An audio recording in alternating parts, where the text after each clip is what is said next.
नमस्ते बच्चों। आज हम लोग गति चैप्टर का कुछ प्रश्न उत्तरों के बारे में हम लोग पढ़ेंगे। पहला प्रश्न है, किसी वस्तु के एक समान व असमान गति के लिए समय दूरी ग्राफ की प्रकृति क्या होती है? उत्तर, एक समान गति के लिए समय दूरी ग्राफ सरल रेखा होती है, जबकि असमान गति के लिए समय दूरी ग्राफ वक्र रेखा होती है। दूसरा प्रश्न, किसी वस्तु की गति के विषय में आप क्या कह सकते हैं जिसका दूरी समय ग्राफ समय अक्ष के समानांतर एक सरल रेखा है?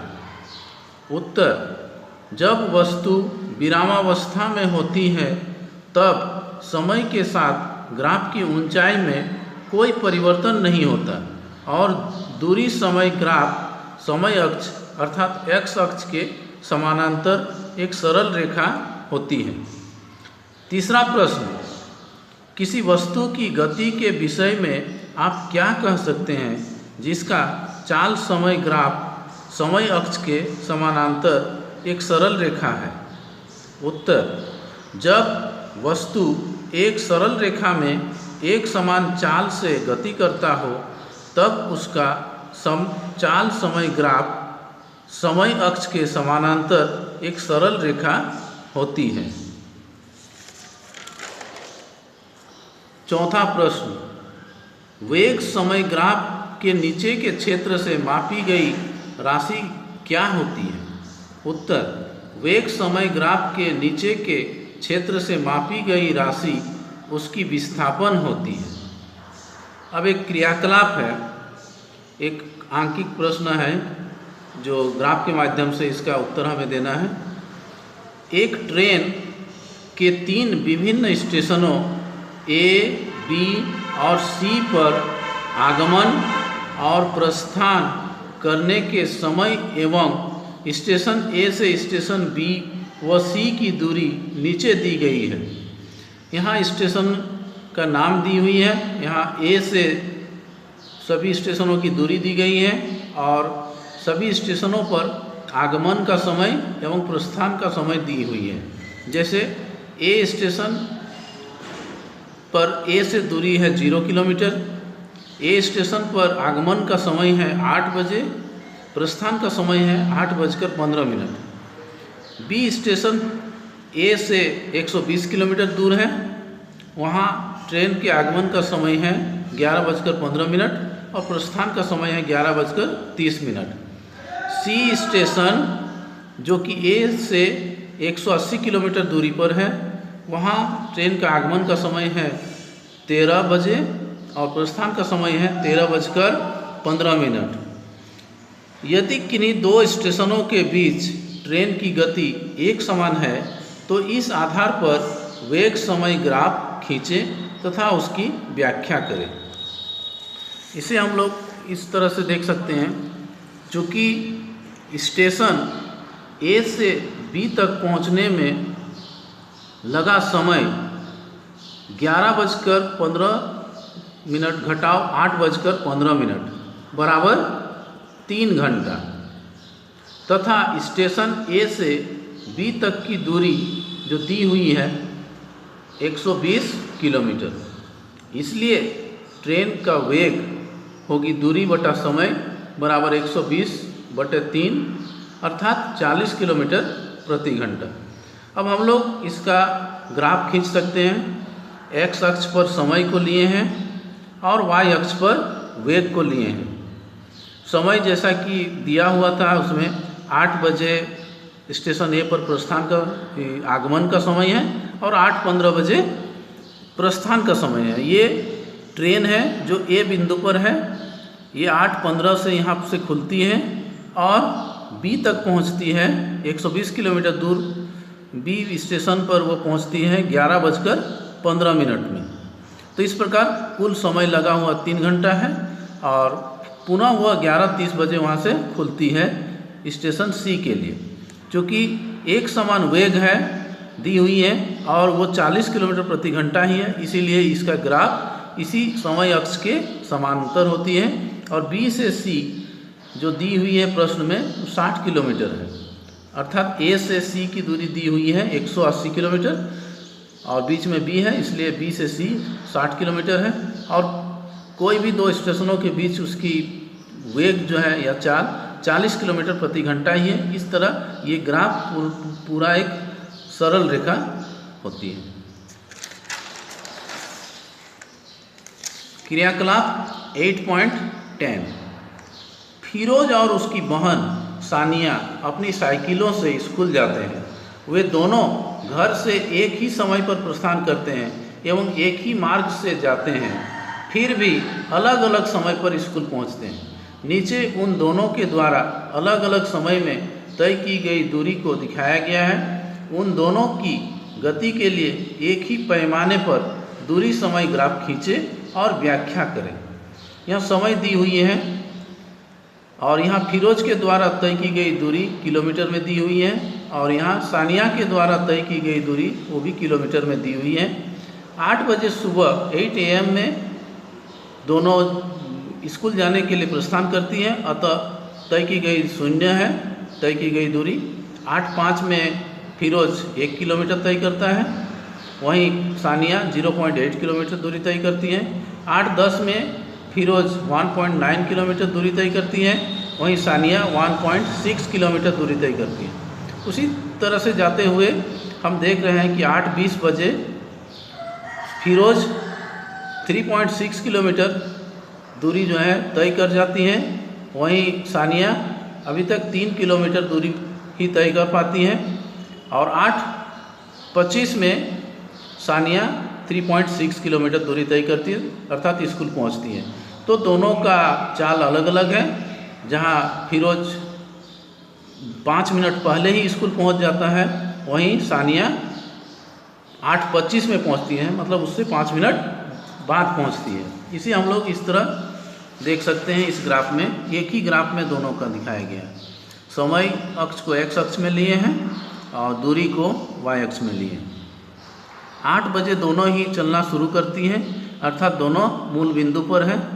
8:05 में फिरोज 1 किलोमीटर दूरी तय करती है। यहाँ फिरोज के ग्राफ को हमने अलग दिखाने के लिए हरे रंग के पेन से इसको मैंने दिखाया है। वहीं सानिया 8:05 में 0.8 किलोमीटर तय करती है। तो इस प्रकार विभिन्न समयों पर दोनों के द्वारा तय की गई दूरियों को हमने एक ही पैमाने पर दिखाया है और हम देख रहे हैं कि दोनों के बिंदुओं को जब हम लोग जोड़ते हैं तो दो अलग अलग रेखाएं प्राप्त होती हैं। क्योंकि दोनों के चाल भिन्न भिन्न हैं, इसलिए ये पूरी तरह से सीधी रेखा नहीं होती है। अब इसके बारे में हम लोग व्याख्या करते हैं। उपरोक्त क्रियाकलाप में फिरोज एवं सानिया दोनों ही असमान चाल से गति करते हैं। जैसा कि इसके ग्राफ में दी हुई थी, इसमें वो असमान गति से गति करी, क्योंकि समान समयांतराल में भिन्न भिन्न दूरियां तय की जा रही है। फिरोज की औसत चाल बराबर कुल तय की गई दूरी बटा कुल लगा समय। फिरोज को जहां स्कूल पहुंचने में 20 मिनट का समय लगता है, जैसे हम यहाँ पर देख चुके हैं। वो 8 बजे शुरू करता है चलना और 8:20 में वो पहुंच जाता है। तो इस प्रकार उसके द्वारा लगा समय है 20 मिनट, जिसे घंटे में बदली करने पर 20/60 अर्थात 1/3 घंटा होती है। तो उनके द्वारा उनका औसत चाल के लिए हम लोग लिखे हैं कुल तय की गई दूरी 3.6 किलोमीटर और समय 1/3 घंटा। इसको हमने तिरछा ये कि उल्टा जो है गुना कर दिए हैं, नीचे के बट्टे को गुना कर दिए तो ये 3/1 हो गया है, अर्थात ये 3.6 × 3 किलोमीटर प्रति घंटा इक्वल्स टू होता है 10.8 किलोमीटर प्रति घंटा। वहीं सानिया की औसत चाल, क्योंकि सानिया 8 बजे वो भी 8 बजे चलना शुरू करता है, परंतु 8:25 में पहुंचती है, इसलिए उसके द्वारा लिया गया समय है 25 मिनट, जिसे घंटे में बदलने पर 25/60 घंटा होती है। इसका औसत चाल तय की गई दूरी बटा लगा समय। दूरी तो वही है 3.6 किलोमीटर और समय 25/60 घंटा, जिसे हमने नीचे वाले को गुना कर दिए हैं उल्टा करके, तो 3.6 × 60/25 किलोमीटर प्रति घंटा, जिसे कैलकुलेशन करने पर ये आती है 8.64 किलोमीटर प्रति घंटा। तो इसके द्वारा हम लोग देख रहे हैं कि दोनों का चाल अंतर है। फिरोज का चाल है 10.8 किलोमीटर प्रति घंटा, वहीं सानिया का औसत चाल है 8.64, अर्थात फिरोज तेज़ गति से जा रहा है, तो इस कारण वो स्कूल जल्दी पहुंचता है। अगला प्रश्न है, कोई बस विरामावस्था से चलना प्रारंभ करती है तथा 2 मिनट तक 0.1 मीटर प्रति सेकंड स्क्वायर के एक समान त्वरण से चलती है, तो परिकलन कीजिए प्राप्त की गई चाल तथा तय की गई दूरी। हल। चूँकि बस विरामावस्था से चलना प्रारंभ करती है, इसलिए प्रारंभिक वेग u बराबर 0 मीटर प्रति सेकंड, समय 2 मिनट है जिसे सेकंड में बदलने पर 120 सेकंड होती है, और तो त्वरण दी हुई है 0.1 मीटर प्रति सेकंड स्क्वायर। अतः प्राप्त की गई चाल हमें ज्ञात करनी है। तो गति के पहले समीकरण से v equals to U plus A T equals to U हमारा 0 है और प्लस 0.1 इंटू 120 बराबर 12 मीटर प्रति सेकंड। दूसरा प्रश्न था तय की गई दूरी।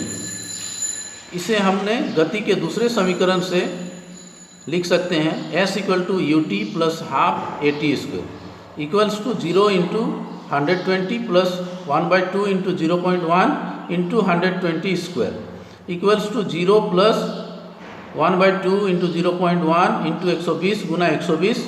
इसे मैंने कैंसिल करने पर ये 60 आया है और इसे गुना करने पर 720 मीटर प्राप्त होती है। कोई रेलगाड़ी 90 किलोमीटर प्रति घंटा के चाल से चल रही है। ब्रेक लगाए जाने पर वह 0.5 मीटर प्रति सेकंड स्क्वायर का एक समान त्वरण उत्पन्न करती है। रेलगाड़ी विरामावस्था में आने के पहले कितनी दूरी तय करेगी?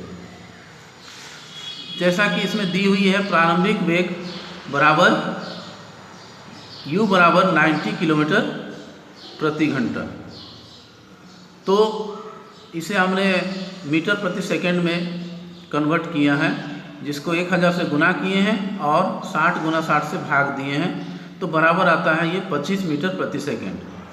और त्वरण दी हुई है -0.5 मीटर प्रति सेकंड स्क्वायर। चूँकि रेलगाड़ी विरामावस्था में आती है, अतः रेलगाड़ी का अंतिम वेग भी बराबर 0 मीटर प्रति सेकंड है।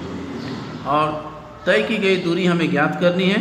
तो गति के तीसरे समीकरण से 2as बराबर है v square minus U square, या 2 इंटू ए का मतलब है -0.5 into S equals to U भी 0 है तो 0 स्क्वायर माइनस यू 25 है इसलिए 25 स्क्वायर, या -1 इंटू एस, इसे गुना करने पर -1 आया into S equals to 0 minus 25 square मतलब -625, माइनस माइनस कैंसिल हो जाती है और s इक्वल टू 625 मीटर प्राप्त होती है।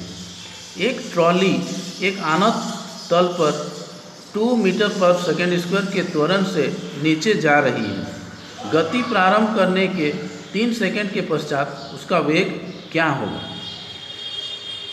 त्वरण दिया हुआ है a इक्वल्स टू 2 मीटर पर सेकेंड स्क्वायर।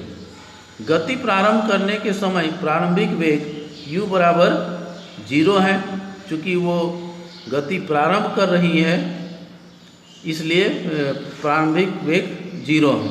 समय t दिया हुआ है t से 3 सेकंड और अंतिम वेग हमें ज्ञात करनी है। तो गति के पहले समीकरण से v equals to U plus A T, अर्थात v u यहाँ 0 है, plus 2 into 3 equals to 6 metre पर सेकेंड। एक रेसिंग कार का नंबर 4 है, एक रेसिंग कार का एक समान त्वरण 4 मीटर पर सेकेंड स्क्वायर है। गति प्रारंभ करने के 10 सेकंड पश्चात वह कितनी दूरी तय करेगी? हल। त्वरण दिया हुआ है a इक्वल्स टू 4 मीटर पर सेकेंड स्क्वायर। गति प्रारंभ करने के समय प्रारंभिक वेग u इक्वल्स टू 0, चूँकि वो गति प्रारंभ कर रही है अतः प्रारंभिक वेग 0 है। समय है 10 सेकंड। तय की गई दूरी हमें ज्ञात करनी है। तो हम गति के दूसरे समीकरण से इसे निकाल सकते हैं, s equal to U T plus half A T square u के जगह 0, t 10 है, प्लस 1/2 गुना a है 4 और t है 10 अर्थात 10 का स्क्वायर बराबर हो जाती है 0 प्लस 1/2 इंटू 4 इंटू 10 स्क्वायर मतलब 100। यहाँ 2 और 4 कैंसिल किए हैं तो इस प्रकार हमें प्राप्त होती है ये 0 + 200 = 200 मीटर। किसी पत्थर को ऊर्ध्वाधर ऊपर की ओर 5 मीटर प्रति सेकंड के वेग से फेंका जाता है। यदि गति के दौरान पत्थर का नीचे की ओर दिष्ट त्वरण 10 मीटर प्रति सेकंड स्क्वायर है तो पत्थर के द्वारा कितनी ऊंचाई प्राप्त की गई तथा उसे वहां पहुंचने में कितना समय लगा। हल। यहाँ प्रारंभिक वेग दी हुई है, पत्थर को जिस वेग से फेंका जा रहा है वो है 5 मीटर प्रति सेकंड अर्थात प्रारंभिक वेग है 5 मीटर पर सेकंड। त्वरण a बराबर होगी -10 मीटर प्रति सेकंड स्क्वायर। चूँकि त्वरण गति के विपरीत है अर्थात हम वस्तु को ऊपर की ओर फेंक रहे हैं तो त्वरण नीचे की ओर लग रहा है इसलिए त्वरण ऋणात्मक है। प्राप्त ऊंचाई है हमें ज्ञात करनी है s = पहुँचने में लगा समय भी ज्ञात करना है। चूँकि पत्थर ऊपर फेंका जाता है इसलिए अधिकतम ऊंचाई पहुंचने के बाद पत्थर रुक जाती हैं और पुनः नीचे गिरती है, इसलिए अंतिम वेग v = 0 मीटर प्रति सेकंड। गति के तीसरे समीकरण से 2as = v² - u² या 2 × a के जगह -10 × s के जगह हमने s लिखा है क्योंकि s हमें निकालनी है = v के जगह 0² अंतिम वेग 0 है और u² के जगह 5² या इसे गुना करने पर -20s = -25 अर्थात ये माइनस माइनस कैंसिल हो गया और s = आता है 25/20 = 5/4 = 1.25 मीटर अर्थात पत्थर 1.25 मीटर की ऊंचाई प्राप्त करेगी। अब गति के पहले समीकरण से v = u + at। v चूँकि 0 दिया हुआ है = u के जगह 5 प्लस a के जगह -10 × 10 अर्थात 0 = 5 - 10t या 10t = 5 या t = 5/10 = 0.5 सेकेंड अर्थात पत्थर को 1.25 मीटर ऊंचाई प्राप्त करने में 0.5 सेकेंड लगा। तो बच्चों आज हम लोग इतना ही प्रश्नों का उत्तर देख रहे हैं किए हैं। आशा करता हूं कि आप लोग इसे समझ गए होंगे और नेक्स्ट क्लास में हम लोग इसके आगे करेंगे। धन्यवाद।